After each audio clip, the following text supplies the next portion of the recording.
السلام علیکم، میں اب چھٹی جا رہا ہوں اور میرے دوست تبلیغی جماعت میں ہیں، مجھے مجبور کر رہے ہیں کہ ضرور چلہ لگاؤں 4 مہینے کے لیے۔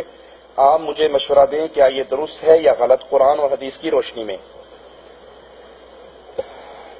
اللہ کے دین کی تبلیغ کرنا ہر مسلمان پہ فرض ہے، ہر مسلمان پہ فرض ہے اللہ کے دین کی تبلیغ، جتنی اس کی طاقت ہے، جتنی اس کی استطاعت ہے۔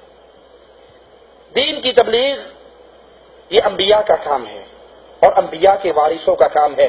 اللہ سے دعا ہے اللہ ہم سب کو انبیاء کے وارثوں میں محمد کریم صلی اللہ علیہ وسلم کے ورثاء کے اندر شامل فرمائے جو دین کو سیکھتے اور آگے سکھاتے ہیں۔ لیکن معاملہ یہاں تبلیغی جماعت کا ہے جو ہمارے انڈیا، پاکستان، بنگلہ دیش میں گلی گلی کوچے کوچے گھومتے ہیں۔ پہلی بات ان کا یہ گھومنا، ان کا چلہ 40 دن، 4 مہینے، سال، عمر بھر، ملکوں کے دورے، انٹرنیشنل دورے، نیشنل دورے، یہ تمام چیزیں محمد الرسول اللہ صلی اللہ علیہ وسلم کی سنت سے ثابت نہیں ہے۔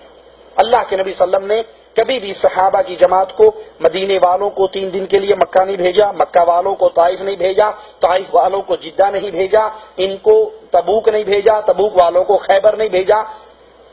یہ چلت پھرت نہیں تھی، جس کو بھیجا، جہاں بھیجا، مستقل بھیجا، کچھ عرصے کے قیام کے لیے بھیجا۔ جائیے، حضرت معاذ کو یمن کی طرف روانہ کیا، قرائے کرام کو کسی اور علاقے کی طرف روانہ کیا، تو جس کو بھیجا کہا وہاں رہ کر لوگوں کو تبلیغ کریں۔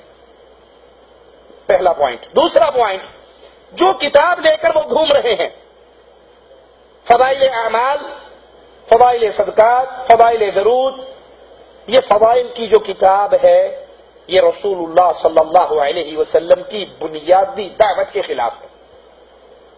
آپ نے کبھی بھی وہ دعوت طائف میں دی ہو، وہ دعوت مکہ میں دی ہو، وہ دعوت کہیں پر دی ہو، سب سے پہلی آپ کی دعوت کی بنیاد لا الہ الا اللہ، اللہ کی توحید کی دعوت۔ تبلیغی جماعت کی دعوت کے اندر اللہ کی توحید کی دعوت نہیں ہے۔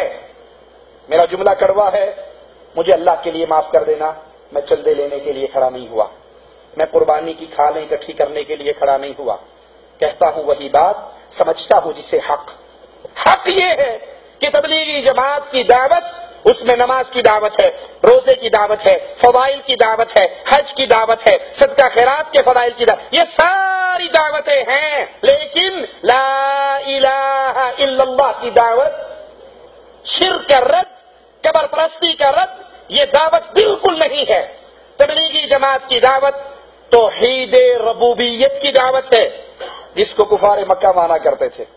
اللہ رب ہے، اللہ خالق ہے، اللہ مالک۔ آپ طارق جمیل صاحب کی ساری کیسٹیں سن لیجئے، آپ کو ملے گا خوشبو، پھولوں میں خوشبو پیدا کرنے والا اللہ، ہوائیں چلانے والا اللہ، سمندر کے اندر کنٹرول کرنے والا اللہ، خشکی اور تری پہ کشتیوں، ہر چیز کا خالق، مالک، رازق اللہ۔ ارے بھائی، یہ ساری بات ابو جہل بھی مانتا تھا۔ وَلَئِن سَأَلْتَهُمْ مَنْ خَلَقَ السَّمَاوَاتِ وَالْأَرْضِ، ان سے پوچھئے زمین و آسمان کا خالق کون ہے، تو یہ سب کہیں گے اللہ۔ کفار مکہ اللہ کو خالق، مالک، رازق، حاکم، یہ سب کچھ مانتے تھے، مختار کل مانتے تھے، کشتییں پار لگانے والا مانتے تھے، پھر بھی کافر تھے، کیونکہ وہ توحید عبادت کو نہیں مانتے تھے۔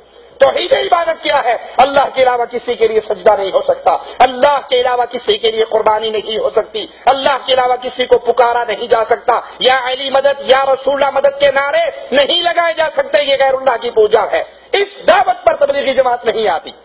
توحید عبادت، توحید الوہیت، توحید حاکمیت، اس کی دعوت آپ کو تبلیغی جماعت کے اسٹیج سے زندگی بھر ترس جاؤ گے نہیں ملے گی۔ بلکہ طارق جمیل صاحب کے جلسے کے اندر، وہ جلسہ، وہ پروگرام جو مورے شاہ کے دربار کے عرس پر ہوا تھا اور مولانا طارق جمیل وہاں پر موجود تھے، وہاں نعرے حیدری تو لگے ہیں، نعرے رسالت تو لگے ہیں، نعرے غوثیہ تو لگا ہے، مولانا طارق جمیل نے اس کو قطعاً نہیں کہا یہ شرک کے نعرے ہیں، یہ غیر اللہ کی پکار ہے، نہ لگائیے، بلکہ وہ امت کے جوڑ کے لیے اس کفر اور شرک کو برداشت کرتے رہے۔ امت کے جوڑ کا ہمیں بھی غم اور فکر ہے، لیکن تم تھوک سے جوڑتے ہو، ہم ایلفی سے جوڑتے ہیں۔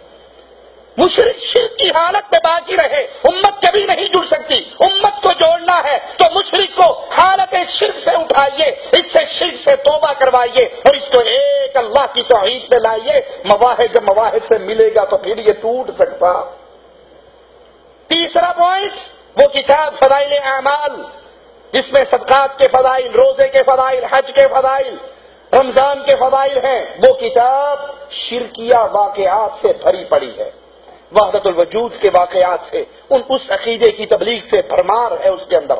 مولانا زکریا صاحب خود لکھتے ہیں فضائل صدقات حصہ دوم صفحہ 558، کتب خانہ فیضی لاہور سے جو چھپی ہے، اے اللہ جو تو ہے وہ میں ہوں، جو میں ہوں وہ تو ہے، میں اور تو خود شرک در شرک ہے، تعالی اللہ عما یقولون، اللہ بری ہے، بلند ہے، پاک ہے اس شرکیہ جملوں سے۔ کوئی بندہ اللہ میں فنا نہیں کر سکتا، اللہ کسی میں حلول نہیں کیا کرتا، اللہ اللہ ہے، مخلوق اس کے بندے ہیں۔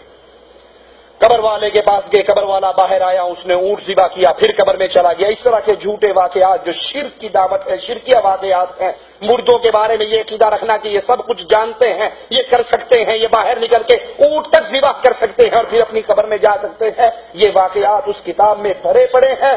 بھلے ان کی محنت بڑی اچھی ہے، ان کے اندر اخلاص ہے، اللہ کے لیے کرتے ہیں، کسی سے چندے نہیں لیتے، اپنا مال لگاتے ہیں، اپنے پیسہ لگاتے ہیں، اپنا وقت لگاتے ہیں، سب کچھ کرتے ہیں، لیکن بھائی زمزم کے نام پہ جو چیز بیچی جا رہی ہے وہ گندگی ہے، وہ پانی نہیں ہے، وہ موت کا پیغام ہے۔ حالت شرک انسان کو ہمیشہ کی جہنم میں لے جانے والی حالت ہے۔ اللہ